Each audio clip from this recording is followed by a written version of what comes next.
कुछ समय पूर्व आप सभी को हमने एक प्रत्याशी से मुलाकात कराई जिसमें हमने कांग्रेस के बारे में कुछ चर्चाएं करी थी। उसके बाद गर्मी कुछ ऐसी बढ़ी कि कैबिनेट मंत्री ऐसी बयानबाजी करके कि कांग्रेस को एक सीधा निशाना मारा। क्या निशाना था वो? 25 साल की पूरी मेहनत पर पानी फेरा।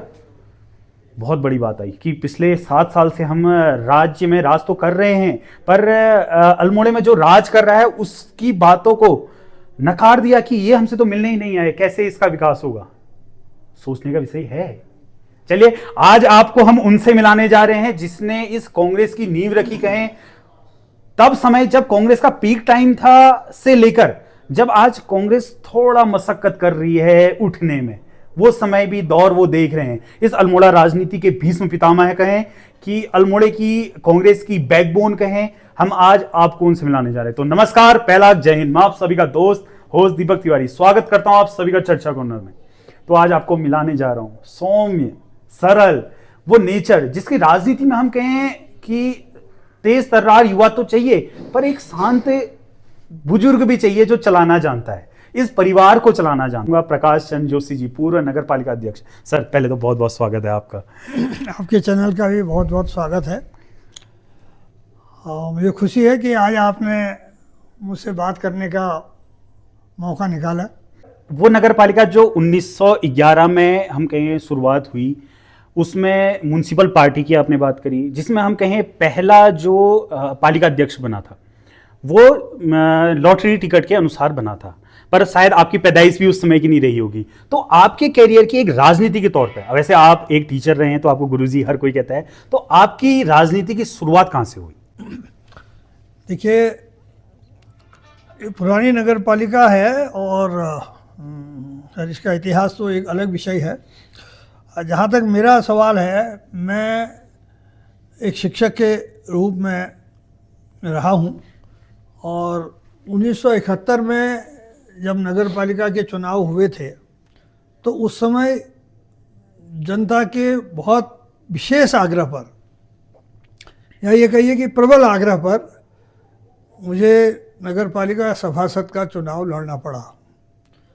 और मुझे इस बात की खुशी है, मैं जनता का आभार भी व्यक्त करना चाहूँगा कि उस समय भी सर्वाधिक मतों से मैं विजयी हुआ और इस तरीके से फिर सभासद के रूप में हमने 5 साल लगभग निकाले और इस तरह से राजनीति में शुरुआत हुई। उससे पहले मैं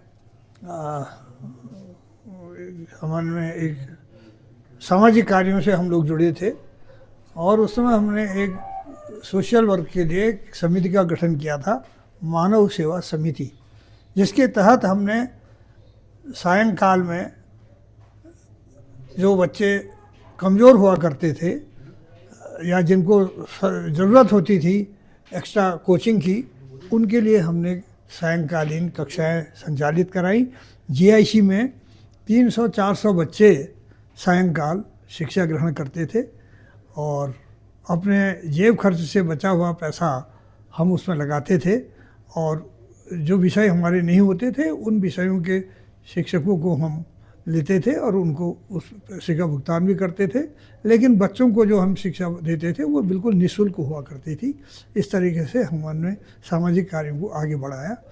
तब शराब का माहौल था, उसको रोकने के लिए भी हमने उस समय ओपन वाइन बार का विरोध भी किया था। हमने ये महाविद्यालय जो है, जो आज विश्वविद्यालय बन गया है, तब वो राजकीय महाविद्यालय था।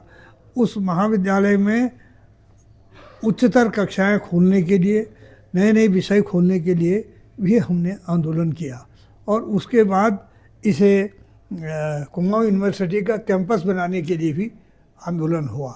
तो इस प्रकार से सामाजिक कार्यों में भागीदारी हमारी रही है और सामाजिक कार्यों का ही ये परिणाम है कि हमने अन्य बहुत से जो काम से, जैसे रेडियो स्टेशन की स्थापना का हमने यहाँ पर किया, बेस अस्पताल की स्थापना के लिए हमने यहाँ पर संघर्ष किया और बहुत सारे काम हैं। यहाँ पर रेल कम रोड की व्यवस्था करने का हमने काम किया। हमने यहाँ पर ये जो आज BSNL का यहाँ पर वो है, टावर वगैरह लगे हैं, ऑफिस है। तो यहाँ पर उस समय की परिस्थितियों में यहाँ पर कोई व्यवस्था नहीं थी, तो यहाँ पर उसका नॉर्वे से वहाँ से जो है मशीन मंगवाने के लिए हमने बहुत ज़्यादा पत्र व्यवहार किया।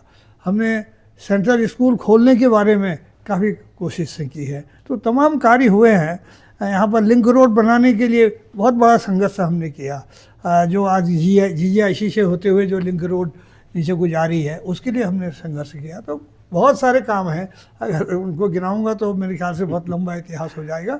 तो इस तरीके से सामाजिक क्षेत्र में हम लोग बढ़ते रहें, और मैं समझता हूँ कि सामाजिक क्षेत्र का ही ये आशीर्वाद रहा है कि जनता ने इतना बड़ा विश्वास किया है कि 3 बार मुझे अध्यक्ष के पद पर काम करने का सुअवसर मिला है। राजनीति की बात आपने करी, पर एक मंत्री ने तो आपके जख्म कुचलने का काम करा।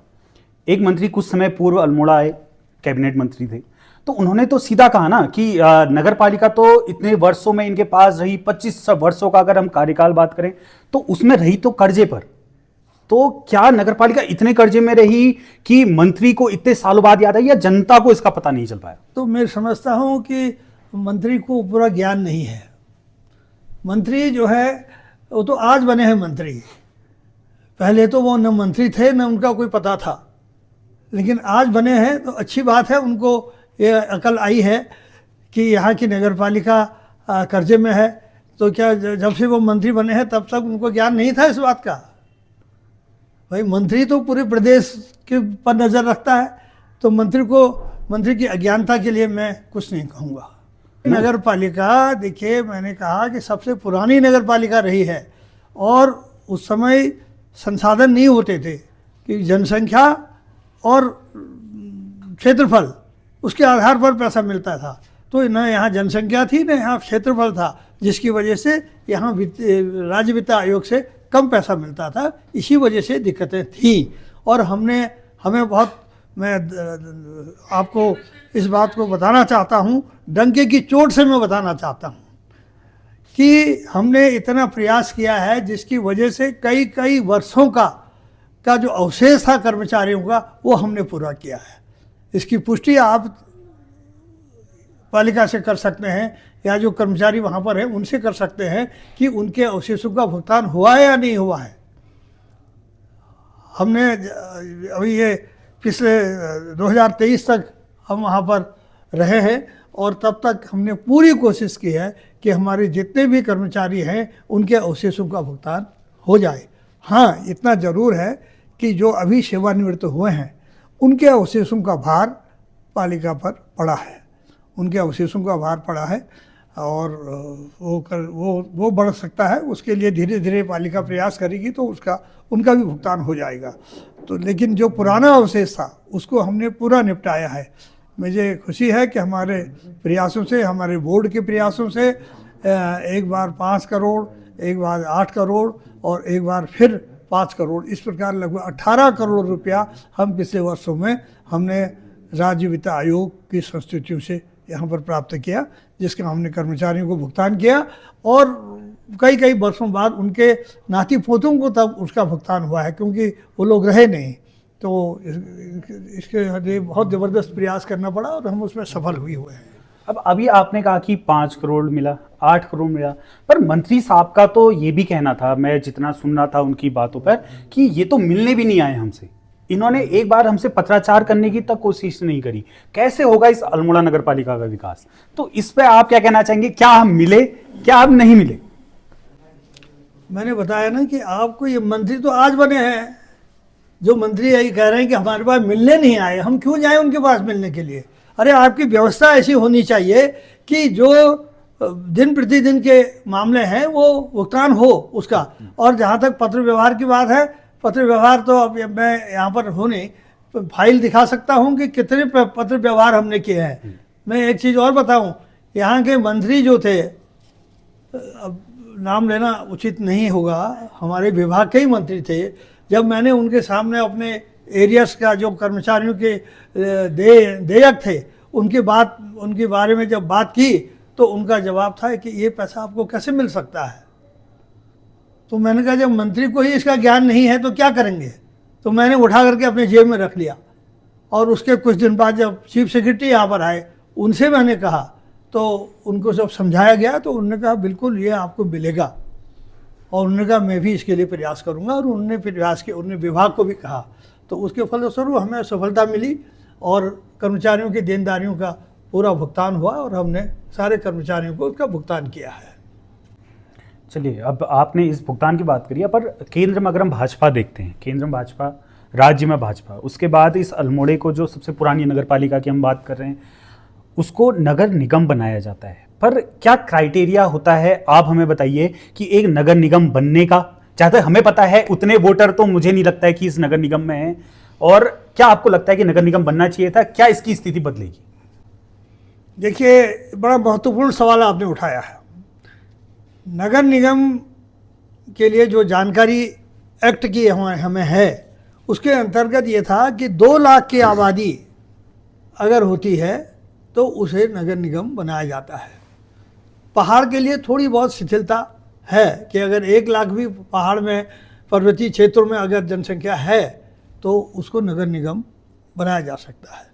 लेकिन इस सरकार ने जानबूझ करके, मैं तो कहूँगा कि जानबूझ करके, उनकी हमारा प्रत्याशी यहाँ पर नगर पालिका में नहीं आ सकता है, इसको जानबूझ करके उन्होंने इसे नगर निगम बनाया।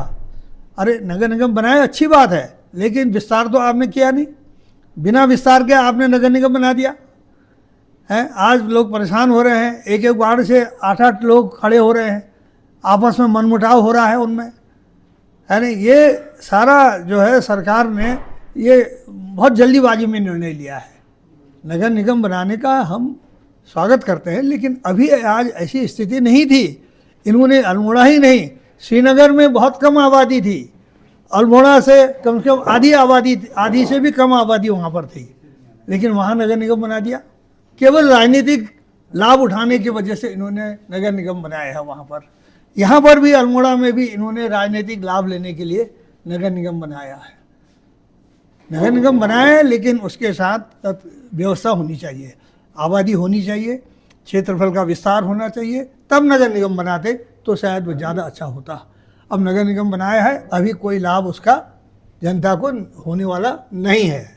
मनमुटाव की बात करिए हमसे, मनमुटाव जहां हम देख रहे हैं कि कांग्रेस ने इन 40 वार्डों में एक भी पार्षद नहीं उतारा, भाजपा ने 31 या 30 में समथिंग बात करूं, वहां अपने पार्षद उतारे हैं। आखिर कांग्रेस जो विरोधी आपके कह रहे हैं कि इनको कैंडिडेट नहीं मिल पाए, क्या ऐसा क्यों करा कि कांग्रेस ने कि अपने पार्षद नहीं उतारे?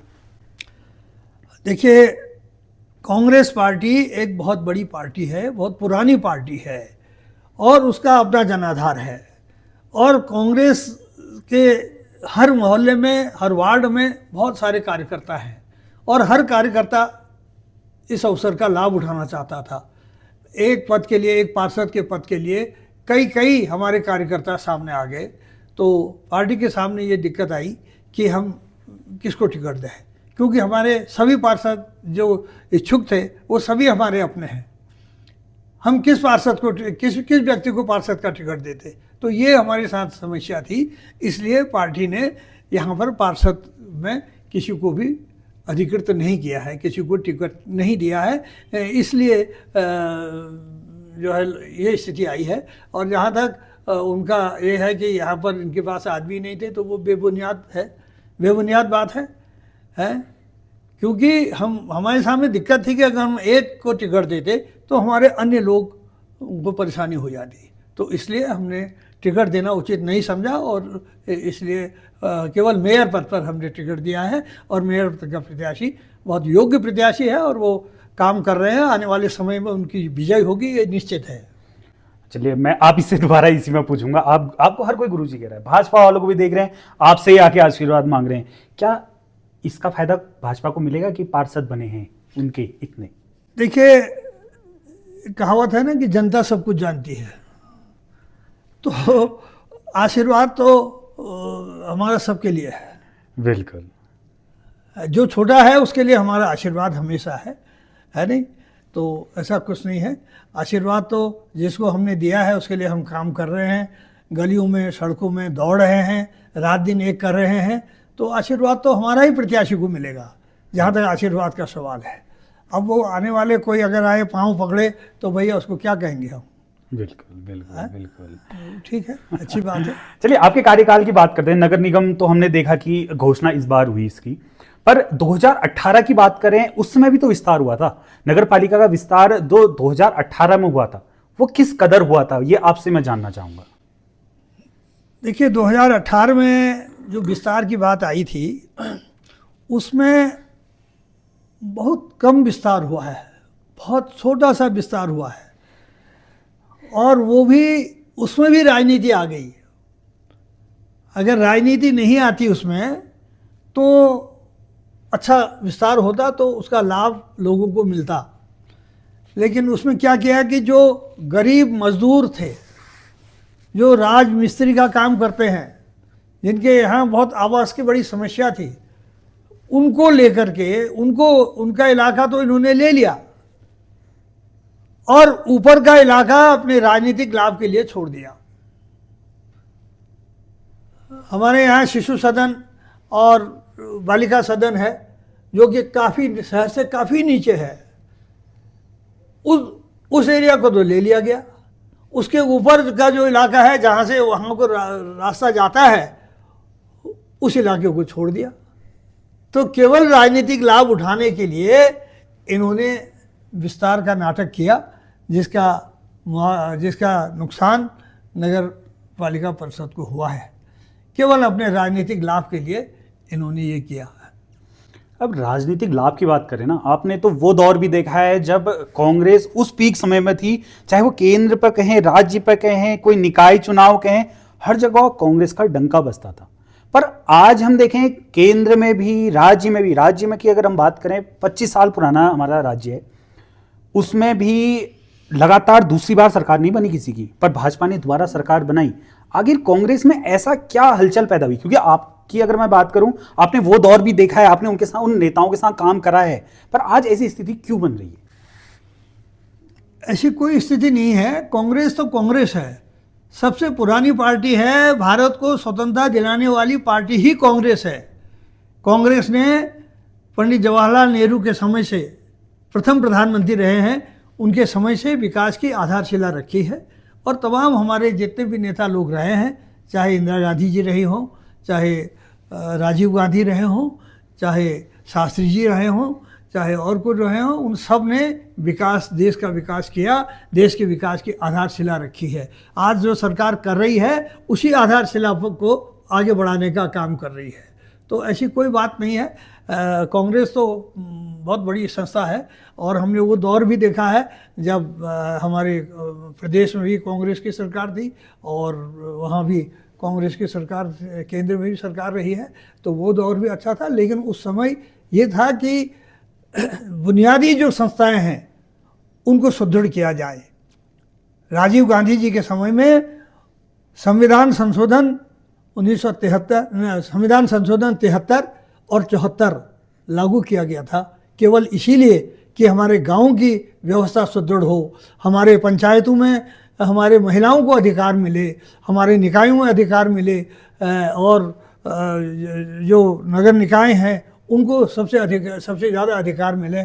इसलिए 73वां और 74वां संविधान संशोधन कांग्रेस सरकार ने किया है।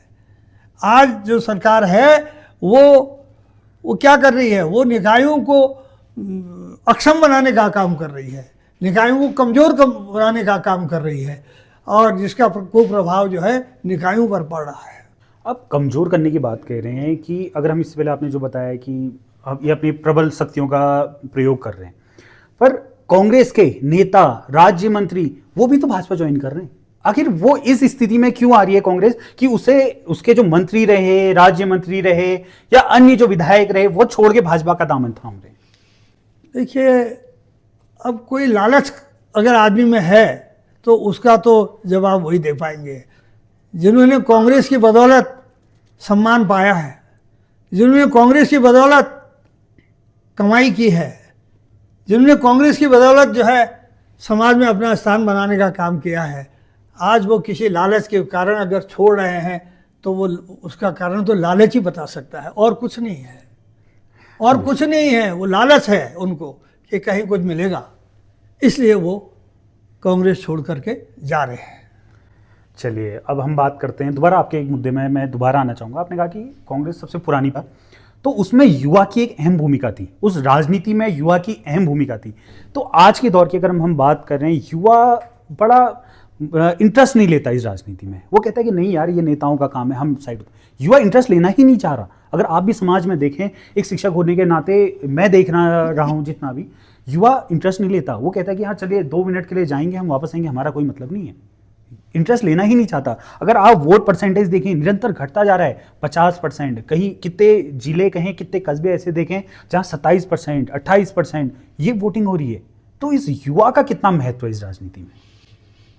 देखिए, युवा का महत्व तो पहले भी था और आज भी है। आज सबसे बड़ी जो दिक्कत हमारे सामने है, इस देश के सामने, वो है बेरोजगारी। आज हमारा युवा जो है वो पढ़ा लिखा है, शिक्षित है, और शिक्षित नौजवान को अगर रोज़गार नहीं मिलेगा तो क्या हाल होगा। इन्होंने कहा कि हम 15 करोड़ रोज़गार हर वर्ष देंगे, तो कहाँ गया वो 15 करोड़? तो सबसे बड़ी समस्या रोज़गार की है।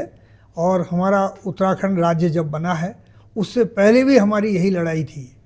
उत्तराखंड राज्य बनाने के पीछे भी जो कारण थे वो यही थे कि हमारे युवाओं को रोज़गार नहीं मिल पा रहा है, और आज भी वो कारण मौजूद हैं। सरकार कितना ही प्रचार प्रसार करे, कितने ही विज्ञापन निकाले, लेकिन ये समस्या जो आपने उठाई है, ये वास्तव में बहुत सही समस्या है। अभी राजीव गांधी युवा प्रधानमंत्री बने थे, उन्होंने थोड़ा कोशिश की, लेकिन दुर्भाग्य रहा कि वो हमारे बीच में नहीं रहे। आज राहुल गांधी जो है, केवल इसी लड़ाई को लड़ रहे हैं, युवाओं की लड़ाई को लड़ रहे हैं। पूरे देश में जो उन्होंने भ्रमण किया, उससे उनको मालूम पड़ा कि आज सबसे बड़ी समस्या बेरोजगारी की है, और बेरोजगारी के लिए वो रात दिन संघर्ष कर रहे हैं। तो निश्चित रूप से ये समस्या है, और मैं समझता हूँ कि सरकार को युवाओं पर विशेष ध्यान देना चाहिए, उनके लिए विशेष योजनाएं बननी चाहिए, उनकी शिक्षा के लिए, उनके रोजगार के लिए विशेष प्रबंध होने चाहिए। तभी देश का भविष्य सफल होगा, तभी देश का भविष्य संवरेगा। सर, हमारी चर्चा कॉर्नर चैनल की मुहिम हम लोग चलाते हैं, नशे से दूर शिक्षा की ओर। आज हम अल्मोड़े को देख रहे हैं, कहीं 2 लाख की स्मैक पकड़ी जाना, कहीं 60 लाख की, पिछले समय के अगर करोड़ों की स्मैक इस अल्मोड़े में पकड़ी गई है। तो हमारा चैनल मुहिम हम लोग चलाते हैं, नशे से दूर शिक्षा की ओर। तो आप उस युवा को क्या संदेश देना चाहेंगे जो इस दलदल में फंसता जा रहा है? बहुत गंभीर समस्या है, बहुत गंभीर समस्या है, वाजिब समस्या है। और देखिए, इसके पीछे भी बेरोज़गारी है। ये जो आज हो रहा है, उसके पीछे भी बेरोज़गारी ही है। आज अभी तो देख रहे हैं आप, बेरोज़गारी है, इसमें पकड़ा जा रहा है, नशे में हमारा युवा गिरफ्त में आ रहा है, और जगह जगह अखबारों में रोज़ ये निकलता है कि आज वहाँ इतने पकड़ेंगे, इतने पकड़ेंगे। तो इसके पीछे बेरोज़गारी जिम्मेदार है, और उसके पीछे हमारी नीतियाँ जिम्मेदार हैं, शासन की नीतियाँ जिम्मेदार हैं। और ये पहाड़ के लिए बहुत ही अभिशाप सिद्ध हो रहा है। जो नशा है, उसको रोकने के लिए तमाम प्रयास किए जाने चाहिए, युद्ध स्तर पर प्रयास किए जाने चाहिए। नशे के खिलाफ हम लोगों को जागरूक भी करना चाहिए। मैंने अभी आपको बताया था कि हमने उस दौर में 67-68 सन के दौर में हमने मानव सेवा समिति का गठन करके ओपन वाइन बार का विरोध किया था, केवल इसलिए कि अल्मोड़ा एक शैक्षणिक केंद्र है। अगर यहाँ ओपन वाइन बार खोला जाएगा तो यहाँ के बच्चे उस बार में जाएंगे और उसका नुकसान उठाएंगे। तो आज फिर वही दिक्कतें आ गई है। आज शराब है, नशा है, सरकार उस पर विशेष ध्यान नहीं दे रही है। मैं इस बात को प्रबल तरीके से कहना चाहता हूँ कि सरकार इसमें इन्वॉल्व हो रही है, सरकार इसमें गुथी हुई है। क्यों? आज देख रहे हैं आप, शराब की दुकानें खोली जा रही हैं जगह जगह। क्या मतलब है इसका? सरकार को केवल राजस्व की चिंता है, उन युवाओं की चिंता नहीं है जो नशे में ख़त्म हो रहे हैं, जो जिनका शरीर ख़त्म हो रहा है। हमारा ये क्षेत्र जो है सेना में जाने का क्षेत्र रहा है। हमारे घर घर में लोग सेना में गए हैं, हर घर घर में आप देखिए, हर घर घर से कोई ना कोई सेना में ज़रूर गया है, क्योंकि पहाड़ के लोग हृष्ट पुष्ट होते थे, हैं, उनमें अपनी सीमाओं की रक्षा के लिए बहुत इच्छा होती थी। लेकिन आज वो युवा जो हैं वहाँ नहीं जा पा रहे हैं, उनका शारीरिक क्षमता ही उनमें नहीं रही है। तो इसलिए ये बहुत बड़ा नुकसान सरकार कर रही है। जो सरकार केवल पैसा कमाना जानती है, वो सरकार को युवाओं की कोई चिंता नहीं है, जिसका प्रबल जो प्रत्यक्ष प्रमाण है कि शराब नशे के लिए लोगों को उकसा रही है। जगह जगह दुकानें खोल दी गई हैं, जिसकी वजह से आज युवा जो है नशे की गिरफ्त में आ रहा है। और चाहे स्मैक का सवाल हो, चाहे शराब का सवाल हो, चाहे और किसी प्रकार के नशे का सवाल हो, इसकी सारी जिम्मेदारी इस सरकार पर है। ये गांधी का देश है, मैं कहना चाहता हूँ इस बात को, गांधी का देश है। ये गांधी जी ने नशे के खिलाफ आवाज़ उठाई थी कि भाई नशा नहीं होना चाहिए, लेकिन आज सरकार खुद उसमें इन्वॉल्व हो रही है।